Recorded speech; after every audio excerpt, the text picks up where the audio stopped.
Coming to you from Studio HQ, you were listening or watching a new episode of Thinking the Extra. I am Dodgy in the mix, mixing it up with my special guest today, Michael McNeely. How are you, Michael? I'm doing pretty good. It's actually Nunneley, just Michael Nunneley. Nunneley. Okay.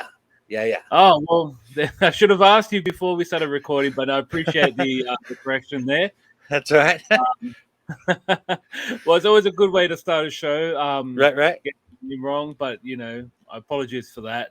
Ah, Um, no problem. Thank you. Just before we dig into what Michael is doing and especially his new project that's coming out, before I jump into that, I will just talk about our sponsor. And October 1st is Binding Comics Day. Calling out all creators and comic book shops. If you're a creator like Michael, please reach out to your local comic book store, make an event. It's basically Artist Alley in your LCS. But Michael, welcome. I know you've got a special project coming about, and I know that you've written a whole series of books. But I just love to get to the nitty gritty. And where did comics find you, or where did you find comics? Well, I found comics pretty young, actually. Hmm. I think I want to say I was like 9 when I bought my first comic. Wow. And it was basically due to mythology. I guess is really the reason. I mean, I'd seen cartoons, like Spider-Man and his Amazing Friends and Super Hmm. Friends and all that kind of stuff. The Hulk, the whole Marvel hour on Saturday morning, right? I'd seen all that, so I was kind of Hmm. familiar with it and everything. But what sold me was I was a big mythology fan. I particularly liked Norse mythology. And Okay. I'm down at the store buying. I went down there to buy some candy, and out of the corner of my eye, I see the mighty Thor on something. So I turn and I look, and I was like, "Oh my gosh, they got Thor in a comic book," and I've been hooked ever since. Yeah. Wow, that's amazing to know that you went to mythology first. Because for me, right, when I hear the word Thor, I automatically thought about the cartoon that my parents would make me watch. Still motion with the moving mouth. Oh, right. That was my first introduction. So you got it the other way around. That's incredible. And how different did you find the comic book to the mythology that you're reading beforehand? They're not the same characters. I thought I, that. I, I thought, I didn't mind so much. I wasn't as a kid. I was like, Yeah. well, we'll just consider this is like other adventures of Thor instead of, Hmm. something actually close to the real thing. Yeah. So you read Thor. What else was it that really got you captivated? I suppose it would be just a little bit before that. My Mhm. uncle's friend loaned me a copy, and this was in 1985, I believe it was. My uncle's friend loaned me a copy of Secret Wars, the original Secret Wars that had just come out. And so that was another big grab for me in there. Okay, and that didn't like scare you away or anything. Oh no, I loved that stuff. I mean, one Nice. of the things I loved about mythology is that you got these fantastic people doing fantastic things, Hmm. and I mean that's all over in comics. You got Hmm. superpowered beings doing things that are just amazing and incredible, right? Yes, exactly. Yeah. So in the grasp of all of that, you just your mythology, just general reading. So I can see where the aspirations of a writer came about, but how early in the progress was that?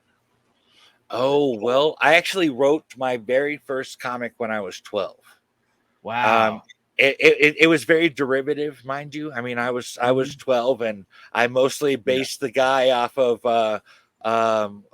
what's his name, Jones from the Teenage Mutant Ninja Turtles. Oh, Casey Um, Jones. Yeah, yeah. Casey Jones, yes. I basically made a character that was a lot like him and changed his name and Mhm. background a little bit. Like I said, it was very derivative, but I definitely wanted to write comics early on. It was I just loved the medium itself.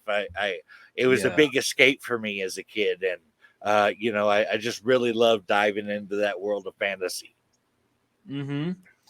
And because obviously we look at you now, you've got all these stories in your head. What was the process like of building stories? So you wrote your first book. Okay, let me just take a one step back. You wrote your first book at 12. When in your life, Michael, did you decide that this is something I wanted to get into a little bit more? That would be about the age of, let's see, I'm going to say about 42. Wow, such a big age gap, like a big year Yeah. gap. Yeah, I Yeah. tried a lot of stuff in between then. You know, I tried being in a band for a while. I tried some MMA stuff for a while. Mhm. I kind of bounced around and tried a lot of different things, but I came back to wanting to write again, and that's what kind of dove me in there. So obviously MMA, being in a band, were they some? Did you create a little bit of stories based on your past life? Because that'd A be little bit, interesting. a little bit actually. Uh, Part of my influence for the project we're going to be talking about here, Dragon Girl Mhm. Albino Warrior, came Yeah. from taking a little bit of Shaolin Kung Fu in my latter Okay. 20s. Yeah, Well, there you go. That's amazing. So yeah. at age 42, you went back into the game, and what was that like? You know, obviously you've taken a big gap, but what was it like? Did you write stuff down in your, during the years to put into a story, or I mean, just tell us a bit Oh about. yeah. I've been like actually not I created a bunch of characters when I was young. I've been creating characters in some fashion. Sometimes I write them down, sometimes they're just in my head. But I had several uh, characters that I created over the years, just kind of put them together, and I was slowly blending them together into this Mhm. universe, and really that was the root of what became the Omenverse. I don't know if you know Mhm. this, but Omen Yeah, yeah. Comics is one big connected universe, and Yes, I could so kind of do that. Yeah. yeah. So I mean, it was really just a buildup. It actually there's kind of a story behind this actually. Okay. Um, I got hired. I'll put in Okay. quotations. I got a guy who claimed he was going to pay me and never did. But Mhm. anyway, he wanted me to invent this create this universe full of characters around him, based around a particular character that he wanted to make. Mhm. And so I was able to do that. Like I said, I've been making characters for years in my head, right? And Yeah, writing them some of of them course. down, right? So I was like, okay, I'll jump right in and do this. And I actually wrote a few scripts for the guy, three altogether.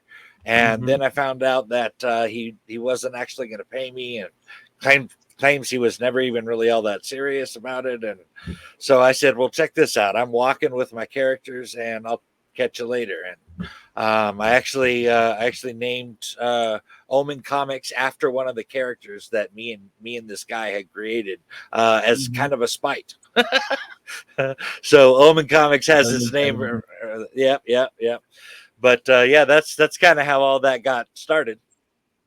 Yeah. So initially, so to answer your question, when you got back into writing, that was kind of your starting point, was working with this stranger to Yeah, create something, and well, you kind of got to thank him and hate him at the same time, right?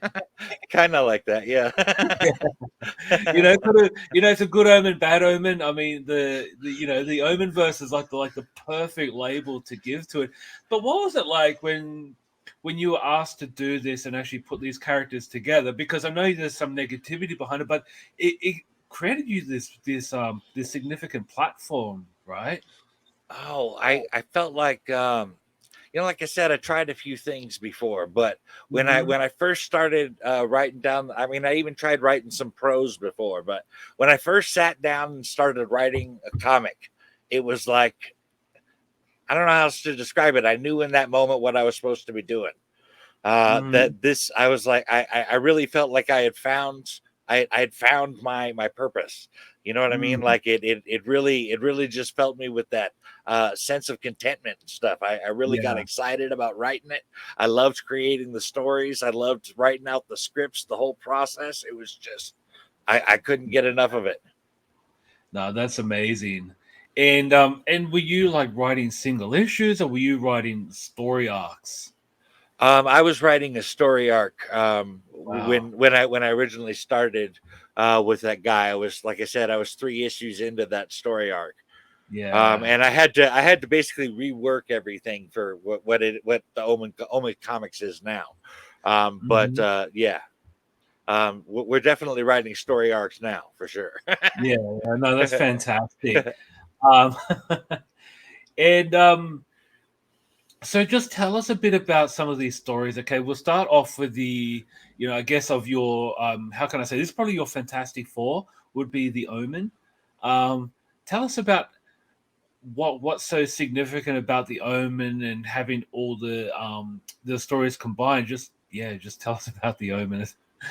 Well, okay. The Omenverse in general is Hmm. it's a blending of various mythologies and legends and folklore from around the world, and Hmm. even a little classic literature in there, like the Divine Comedy and Paradise Lost and the Book of Enoch and stuff like that thrown in there. And Hmm.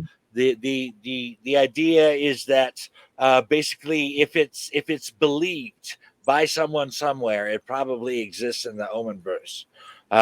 We even combined various religious elements into it. All gods at the same time exist without contradicting each other, and believe me, that was hard to do. And obviously, you didn't do it alone. So how was it reaching out to other people to either do the penciling or the inking? Um, how did you actually reach out to these other creators to help you make what's possible? Oh well, I started out by I had an old online comic book magazine called the Chico Mm. Comics page, and we Oh, man. would we would review comics and interview creators and stuff like that. And one of the people reviewing comics for me was Steve Sellers, and Okay. um, yep. And so when I had this title I wanted to write called White Druid of Michael Nero, and I tried Mhm. writing it a couple times, and I just couldn't get it to sound the way I wanted it to. It didn't have the right Yeah, feel to it. And so I yeah, approached Steve and I was like, "Hey man, I got this title. Check this out. Do you want to write it?" And he was interested, and so he came on. And then with the artist, Tosin Awasika, I had actually interviewed him on the Chico Comics page, so I knew him okay, from there. And I just reached out to him and I was like, "Hey, I got this project going on. This is my budget. Can you work yeah. with me on this?" And he was willing to do it. He's been with us from the beginning. And Guido Martinez, the same thing. I met him online, social media like Facebook, Twitter, that kind of thing. But yeah, we've had the same team ever since the beginning. Yeah, wow. And from how long ago was that? I founded Omen Comics in 2018, and we Okay. put out our very first book, White Jew and Michael Nero #1, in January of 2019. Amazing, amazing, and that was obviously through a Kickstarter. No, no, that was self funded. Oh wow, impressive, It's impressive. less impressive when you see the debt I have. I But yes. know, right? But then again, that's the story, right? Right, You, right. you like you want to make comics. Obviously, there's a lot of financial burden because you got to pay the artist, you got to pay or yeah, the artist, the letterer, the colorist, But Right. but it all comes to life in the end, and then you just say, "Look, we made it." Because a lot of people, and I fit into that category as well, wanting to make comics for like 100 years, and then suddenly you just feel like you haven't done it yet, and you really just got to pull the plug and just get into it. So how did that happen? You pulling the plug and go, "Yep, that's it. We're gonna make this live." You obviously spoke to Steve. He helped you out. You spoke to your artist. He helped you out. So what was that like? What was that creative journey like when you're like gonna make this absolutely in print? Um, I suppose it was really part of that, making lemonade thing out of the from with the guy not paying me and walking with my Yeah. characters and all of that. I really wanted. I knew writing comics was what I wanted to do after having done that. That there was no doubt in my mind that's what I need to be doing. And so it was really just a matter of you got to there was some personal sacrifice involved. There were some things I had to cut out of my life so I would have the time and the finances to be able to do what I needed to do. Had to do a little extra work on the side. There was a lot of little things that go involved in it, and it's a passion project. You know what I mean? This is something you do because you love it, and I had that love in my heart, so I was willing to make whatever sacrifices I had to make or go through whatever I had to go through to get it done. And I reworked the universe. I got that first issue done, and I was so excited to get it out. I had to get it in print. Yeah. No, that's amazing because, some people have been through what you've been through, would just crumble, or they just go, you know what, I feel gypped. I'm just I'm just going to give up. You didn't. You went the opposite direction. I think it kind of matches that sign that's over your left shoulder right there. Caution, bad guy lives here. You're a bad man. No, I love it. That's so impressive. You know what I mean? You could have given up, but you didn't. It's all about making that lemonade, man. Exactly. Yeah. And again, you've got other projects. So you want to I just want to show this because I talk on other indie shows as well about people that create content for Kickstarter. It shows here you've created 2 projects thus far under your name, but you've backed 22. A testament to you, my man. Like, for you to back another 22 creators when you don't necessarily have to, I think that's majorly impressive. What triggers that? Is that because you want to read these projects, or do you feel like, just tell us a bit about what you do on Kickstarter to want to go and back other creators? Well, I mean, it's kind of a twofold reason, one, I love comics. I love indie comics in particular, right? Yes, exactly. So I check out the comics that I want to read in the categories I'm into, usually like sci-fi, horror, or fantasy or something, right? And but beyond that, honestly, I feel like it's how else do I describe that?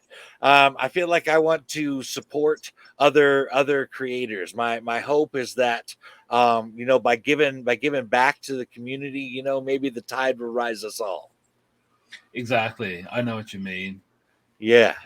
No, that's good because again, we're all creators, but we're not competitors. Like, it's a community, right? You might go, like the guy who might be in the same cookie cutter who's making the similar books that you go out and support them, going, you know what, I like your books, and hopefully they'll read your books as well. It's like it should be like that. It's a community. Totally. I don't believe this is a competition. It's not. It doesn't have to be. No, absolutely not. Yeah, no, that is so true. All right, so now just tell us a bit about your new Kickstarter project. I want you to get out your megaphone and just spruce your new book. All right. Dragon Girl Albino Warrior #1 is an East meets West martial arts fantasy comic with superheroes and kaiju elements. What kaiju elements, you're asking? I would point you towards that giant, bleeding, electrified heart on the cover there. The comic follows 2 stories. The first is about a 24-year-old Chinese warrior monk named Pai Long, who was raised in seclusion at the Bai Long Temple, learning the way of the White Dragon Lord, propriety, integrity, justice, and honor, and mastering White Dragon Kung Fu. But now, because of a prophecy, he must come to America. The second story is about a 16-year-old geek girl named Danny Finney with an extremely rare and terminal case of muscular dystrophy that confines her to a wheelchair. Danny's loving and supportive parents, Mary and James, are desperate to find a cure that can save her. Check out Dragon Girl Albino Warrior and see why I call it a light in dark places, as Galadriel would say. Woo! Amazing. Did you have that scripted, or did that just come out of your head? That was scripted. No, that was beautiful, man. That was so beautiful. So let me just get to the nitty gritty. So, you've got, it's almost like that Crouching Tiger, Hidden Dragon feel to the name. Right. Was that ever an inspiration when it came to the title, or was it just come out like that? Actually, I'm not all that great at coming up with titles Mhm. for my comics, and honestly, it was called Dragon Girl Albino Warrior because the two main characters are Dragon Girl and Albino Warrior. You notice, like, even with my first comic, it was White Druid and Michael Nero because those are the two main characters in the title. I'm just not that imaginative when it comes to names. It's stories that I'm good at. Yes, exactly. Well, I mean, you know what? It's actually not a bad name, but I did like the fact that that you have a character like Danny who's struggling, who's suffering from MD. You don't see that a lot. What sort of research did you dive into to talk, fit that narrative to the character? Oh, well, I specifically needed I needed her to have a disability that involved genetics. Hmm. Because I needed the cure to have something to do with that. Yeah. And so that's why I chose muscular dystrophy. Um, Hmm. it also I guess I liked the idea. I liked the idea of somebody taking a disability like that and being able to grow beyond it, to grow past it. But as far as the Yeah. research I did, I looked up the different types of muscular dystrophy that there are, and Hmm. I chose one that would fit her specifically with their need. It needed to completely put her in a wheelchair, and it needed to be terminal. And believe it or not all cases of muscular dystrophy are terminal. So I had to find one specifically that would work for her. And Yeah. I even had to make an exception. This is an extremely rare case where a woman would get this, I mean, or a girl, whatever you want to call her, it would get this condition, and not a man, because Hmm. it's typically a male only form of muscular dystrophy, but it's not solely. Right, that is just most often what the case was, and so like I said, I had to play around with it a little bit. I had to delve into the different types and stuff to really get into what would fit the story I wanted to tell. Yeah, because I think, and look, our show was mainly, education. So for doing that, right, you had to make sure that you had to get this right before you can, implement it into the character. Correct? Yes, yes. Yeah, Yeah, I wanted to make sure I wanted to make sure that this was going to feel authentic. I wanted it to have a very scientific feel to it. yeah. Well, I mean, I applaud you for that because it's a subject I wouldn't be overly an expert in, but I'm glad that that you took the time to do the research, that you give Danny some real, some not only character but also making it authentic. Um, and then you've got Pai Long, who is a and he's raised in a Bai Long temple, learning the way of the White Dragon Lord. Um, did you do research of that, or was that just something you learned when you were doing karate in your younger years? Well, the whole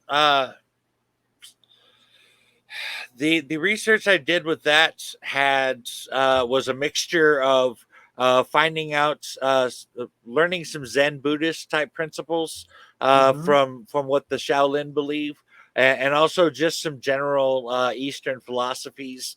But the whole thing with the white dragon actually came from how the Chinese view dragons. You know, in the Hmm. West, Yeah.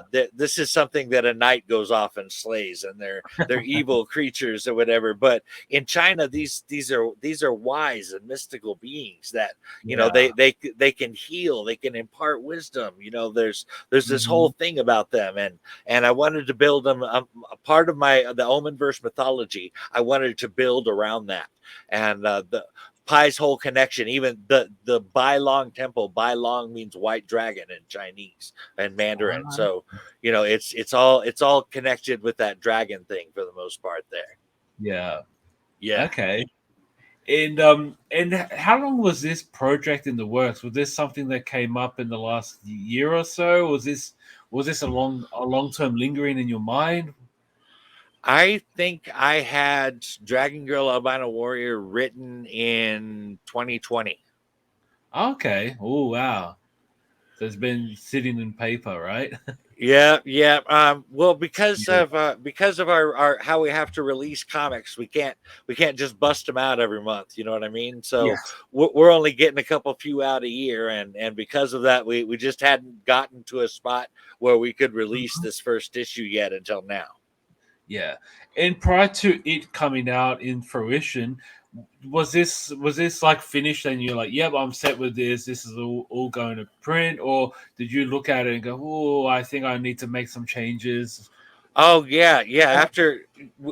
Let's see. I guess I want to say it was in the latter part of last year. I started going over Dragon Girl Albino Warrior again, and I kind of polished it up here and there, tightened up the Mhm. the the dialogue a little bit and stuff. Yeah. I even had a friend read it to give me a second pair of eyes on it. I had my editor look at it again. I definitely went back and it's been a little while. I want to make sure this is up to par now. Yeah, of course. Yeah. Especially if you had other stories and maybe there's like this is tied into the Omenverse, correct? Yes. Yes. So obviously you got to make sure it fits in the continuity. That's awesome. And and now it's coming out. What date is it coming out? The Kickstarter is launching on August 15th. August 15th. But So we've got but a little check this while to out go though. yet. But check this Okay. out though. The comic is done. I mean, Woo. done. Like all the lettering, all the art, it's all done. The PDF is being made now. The only thing I'm going to be waiting on with this Kickstarter is I'm giving everybody who backed us that paid for it anyway a producer credit in the comic. And the only thing Nice. I'm going to be waiting for is when the Kickstarter gets over with. I got to collect the funds from Kickstarter to know who the producers were. I'm going to put Yeah, their name in the comic. The PDF's going right out to Comics Wellspring. So, I mean, fantastic. you're not going to be sitting around waiting for a year for this comic. You're going to get digitals within a month, and you're going to get printed copies within 6 months. And I stretched out that to 6 months. I don't think it'll take that long, but I would rather give you a far-reaching date than to ever come Yeah. close to breaking my word. No, 100%. You kind of want to under deliver, right? You over promise and under deliver. Right, right. Yeah. So, and I'm huge for this. So I've noticed that in your campaign, it's Yeah, $4 for a digital only. I think yeah, that's amazing. That is absolutely spectacular. Because for one, where I am in the world, shipping would probably cost you know like $20 to $40, depending on how big the book is. right. And to have a digital copy means that, if I get it within 6 months, I have the pleasure of reading on my iPad. Um, I mean, you can tell behind me I've got I'm running out of space. Right, right. But yeah, so space is an issue, but also the fact that it's convenient. And if I can get it in 6 months, I get to read your book. And there's no downside to digital. Are you with that? Are you, Yeah, yeah. I actually went out of my way to make this affordable. I looked at what the average prices were, and I dropped everything by at least $1 or two. And check this out. You're gonna love this. Granted, Mhm. this won't get out to where you're at, but for Okay. the shipping in the United States, I'm only charging $5. Oof. Right, that trust me, that is as low as I can go. Right, Yeah. and I did that with everything. I wanted this to be super affordable. I wanted everybody to be able to get something, and not only am I doing stuff like $4 for a digital copy, all the add-ons, I got a ton of digital add-ons for people that are outside of the United States, that are inside the United States. Lots of digital comics, digital art, hmm everything. hmm I did read somewhere that you have a PDF warranty or a guarantee. Can you tell Yes, a us about that? digital guarantee. Yes, I do. Okay, as well as I said, the comic is already finished, right? What we want to do is we want backers to feel confident when they back us. I want them to know that no matter what, even if our campaign is unsuccessful, they're still going to get something. And we want to thank you for having put your faith in us to even back us. You know what I'm saying? We appreciate that. And so, like I said, if the campaign isn't successful, if for some reason we don't get fully funded, I'm going to send out a survey towards the end of the campaign, and I'm going to collect emails from everybody. And if you send me your email, I'm going to put a digital copy of Dragon Girl Albino Warrior in your mailbox as soon as the campaign's over. You don't even got to wait. That's fantastic. That's unheard of, and yeah, because that's the thing. You need more eyes on this book, right? Yeah. So that's exactly we really need a successful campaign under the belt for sure. No, and look, that's truly made. When I saw that, I'm all for digital. You just added gravy. You know what I mean? That was just gravy. yeah. That's the reaction we were going for. Honestly, we're hoping that this good faith gesture is not only going to make you want to get back this campaign, but our next one and the one after that. Yes, exactly. And then you've got another, and the thing, this is a producer credit, right? The $11 or more, you get a digital copy plus your name in the book. Yeah, and it includes, that's all of the unlocked digital stretch goals too. That's incredible. And when we're talking about digital stretch goals, I want to say something like 15 digital comics from creators all over the indie comics world that we're going to throw into this thing. So we hit those stretch goal marks. Anybody who is a digital backer is going to get those. Incredible. That's so good.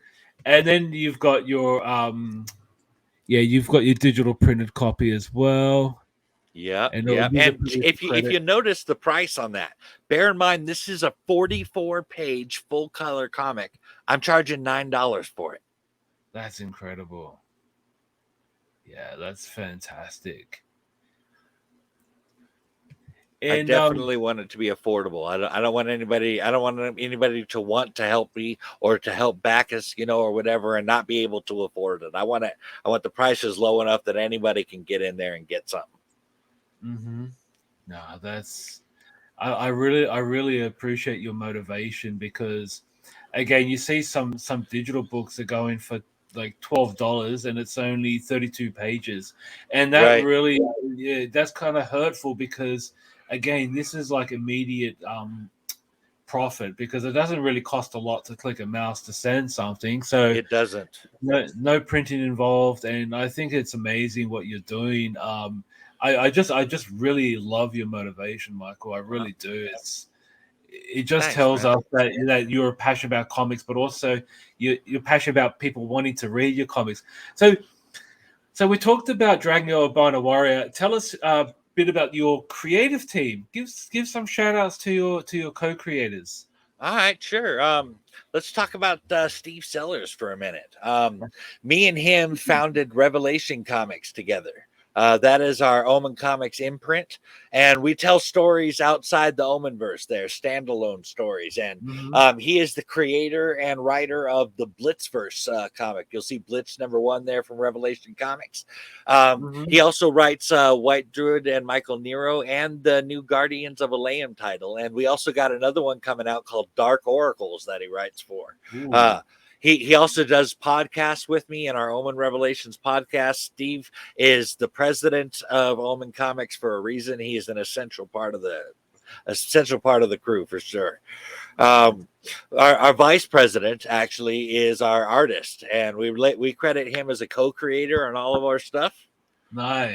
The reason is, we definitely don't want a Bill Finger situation going on. You know what I'm saying? I don't even want to come close to that. I don't even want somebody whispering that kind of stuff in their mind. You know what I'm saying? Yeah. So, he's there creating the visual side of our universe. He helps create the universe itself, the characters, right? He's there with that. And I believe he deserves a creator credit for that. And so Mhm. he is the vice president and co-creator of all of our characters, and he does the covers, he does the art and the coloring. Tosin Wow, Awasika comes out of Nigeria. fantastic. Yeah, Isn't it yeah, amazing how in the digital world, you don't have to FedEx anything. Everything could just be yeah. sent through Dropbox and oh, Oh yeah, we couldn't do what we do if the things were not the way they are now, for sure. exactly. And how would you even talk to each other? Oh, we couldn't for Yeah, sure. isn't it I mean, amazing? especially, I mean, not only does my artist live in Nigeria, my letterer lives in Argentina. You know what I'm saying? So I definitely got to have the internet, got to have this Yeah, digital age for this stuff, right? yeah, But exactly. Oh, that's Guido so Guido good. Martinez is also very talented, and he's got great rates. You can find actually he's always looking for work. If you're looking for a good letter, he's got great rates, great turnaround. You can find him Mhm. at G_March 8 on Twitter. Check him out there. Okay. Yeah, yeah, and then we also met my editor Russ Pirozek. That Mhm. he goes through all of our titles, and he makes sure that we stay in line. You know, he makes sure that because I tend to I'm a horror fan. You know what I'm saying? Yeah. So with a lot of my titles, I tend to go graphic. There's a scene in Gallowsman where I show a woman slicing a guy's throat out, giving him a Colombian necktie in a very graphic fashion. That's the kind of stuff I like to write. And every once in a while, my editor has to go, okay, rein that in a little bit. You Yeah. gotta slow down a little bit here. But yeah, But that's the Omen Comics team right there. fantastic. I love the fact that you've got an editor. Do you find Russell a little bit of a pit bull at times when it comes to discipline, or I don't does it I come in don't hard? always agree with him, but at the same time, I'm like, you know what? I'm paying this guy to give me this opinion. So Yes. I'm not gonna fight. I'm not gonna fight with him over it. You know what I mean? Yeah. I needed an outside opinion. So I mean, well, the Mhm. decision is ultimately mine, as Yeah. I'm the founder, right? But Mhm. I do I've yet to have him say that I should change something where I didn't do it. You know what I Yeah. mean? I think because the whole point in having him is to have another person's perspective that hasn't read this, that maybe Yeah. isn't familiar with this, and yeah. Yeah. Plus, there's only so much you can read. You can read a script 20 times after you've written it, and after a while, you start to not see what is written and what it looks like in your head. You start to see that on the page, so you miss Mhm. little grammatical errors or little stuff like that. You read over it. I gotta have him there. He's really Yeah. crucial. Yeah, definitely. Because I find having an editor, it's great because again, we might love what we do, but if someone else reads it and cannot fathom what we're trying to tell, Oh then yeah. obviously something's wrong. And I really appreciate that you can have someone on your team that will just tell you, because you don't want to have someone on there that's going to say, "Yep, good, good, good, good, good, everything's perfect." When it may not be, because they're just too scared to speak up and tell you what's wrong or what needs to change. So I think an editor is very, very important in that regard. Oh yeah. Oh yeah. I honestly don't know how people work without one. Yeah, me too. I'd So like you, to I'd like to comment on a couple of things real quick if I could. sure, of Uh, course. in the campaign itself, every 4 books that Omen Comics puts out, we collect them in a trade. We already Oof. have one. We already have one out. It's Omenverse Volume 1, Seeds of Tetrad Omega. Well, check this out. Um, Okay. that first one is, I believe, 136 pages. Mm-hmm. The with Dragon Girl Albino Warrior, we'll have another 4 comics. That means we'll be making our second digital trade, and that's Omenverse Volume 2, Roots of Tetrad Omega. On this campaign, you're getting that one. That second one is like 164 pages, I think. Oh my Both of gosh. those digitals, $10 each. Incredible. Yeah, $10 for 164 pages. That's wow. yeah. Well, it's like you pointed out. You know that it doesn't. once the digital is made, it doesn't cost me anything to hit that send button and send it out to Yeah. somebody. You know what I mean? Mhm. If I'm gonna charge them something extra, it's gonna be because it's costing me something extra. You know what I mean? Exactly. I think $10 is a totally fair price, and it's down there low enough that anybody I think can pick that up. Yeah, and no, it is. It's, I mean, think about it. Your book at the moment, or your future book, come out $4, and that's a floppy, right? A digital floppy, and then you're selling a trade for $10. That's mind Yeah. blowing. Yeah. We really want people we want people reading our stuff, you know, we want people checking it out, Yeah. and we want it to be accessible. Exactly. So initially, once this book is launched, and the thing I love about your campaign as well, you're actually telling people what the money is for, and I think that's incredible. You know, Ah, like you talk about, it's going to be the cost for printing, because you mentioned before the book is done. That's incredible. So we get a lot of stories of just there's no information of how the money's going to be spent. Why did you bring up the idea of sharing what the money's going to be used for? I wanted to be completely transparent. I didn't want there to be any questions about I guess I've heard a lot of people talk about Kickstarter like it can be a scam sometimes. Hmm. And I wanted to alleviate any feelings or thoughts that might even take somebody in that direction. Yeah. I want them to know down to the dollar, this is what I'm doing with this is how I'm doing it, this is when I'm going to get it done. Hmm. Total transparency was the idea. I wanted to be as honest as absolute possible, and plus I Yeah. heard that was part of the prerequisites for the Projects We Love thing. Got to get that on there, right? Yeah, exactly. No, and Yeah, I yeah. and I think that's incredible, and just talking to you, I can tell that you're very honest, and you do love what you do, and you're doing it for the right reason. So I applaud you for that, Michael. Oh, thanks, Um, man. I really appreciate that. yeah. So August 15th, did I get that Yes, right? August 15th. Yeah. August 15th, lock it in. We'll be sharing information on Think Indie Pod on our social handles. Just need you as well, Michael. If you need anything shared, just jump on to Think Indie Pod, at Think Indie Pod on Twitter, and just let us know if there's anything you like shared, because we're definitely here to help, because again, we are part of the indie comics community, and we are here to support creators. Ah, wow, Um, man. I really appreciate that. that's all right. I was going to ask you just a few wrap up questions. All right. Uh, just a bit about yourself. What do you listen to when you're in your comic book making process? Well, that really kind of depends on the mood, but a lot of times Okay. it's something. A lot of times it's something to kind of amp me up, and so Mhm. I like to listen to like Exodus or Cannibal Corpse, maybe a little Slayer or something. Something with a lot Mhm. of energy, a little aggression, kind of get the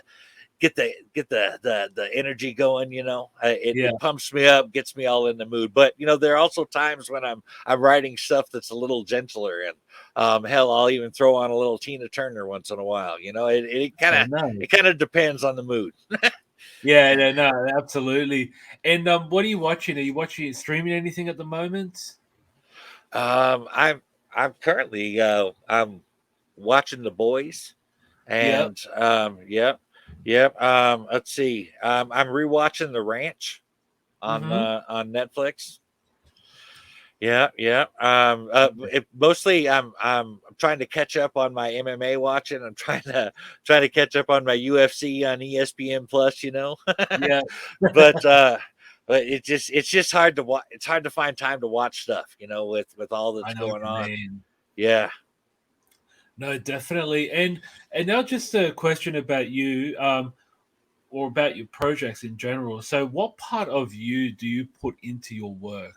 If someone is to read, say, Dragon Albino Warrior, what part of Michael Nunneley will we find in that book? Parts of me I put in that book. Well, one, Danny Finney grows up in the rough part of town, and she's a poor Irish girl. Well, I grew up in the rough part of town, but I was a poor Irish boy, obviously. Mhm. But so so there's definitely that aspect in there.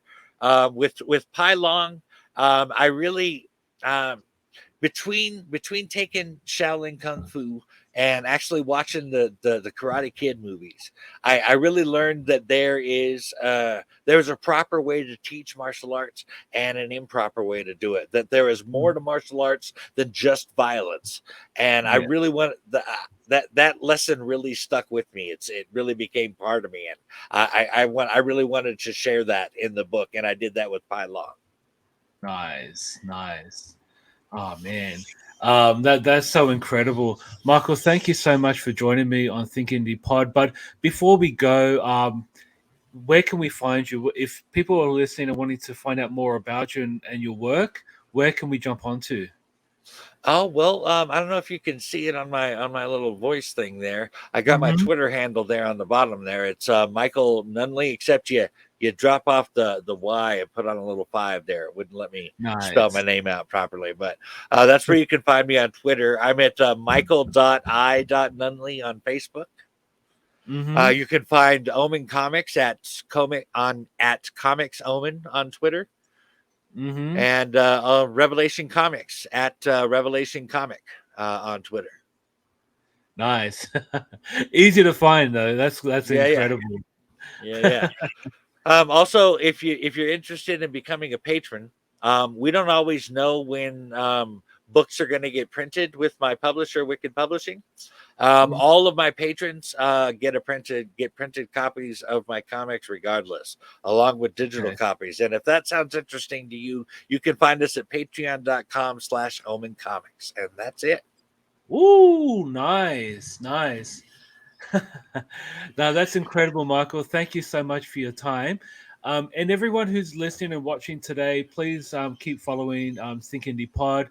That's at Think Indie Pod on Twitter. Also, jump onto Comic Crusaders. Check out our YouTube channel. We can find out more shows from Comic Crusaders. Until then, see you all next time. Thanks, Michael. Hey, thanks for having me on, man. I appreciate it. My pleasure.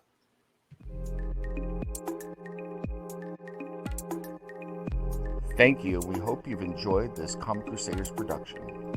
For real-time news on all things pop culture, please feel free to follow us on social media. For articles, original content, merchandise, and more, please go to www.comiccrusaders.shop. Also follow along with all of the websites in the Comic Crusaders family.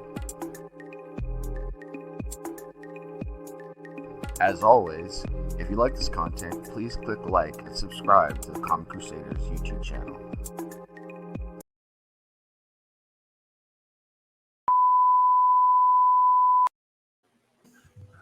I like the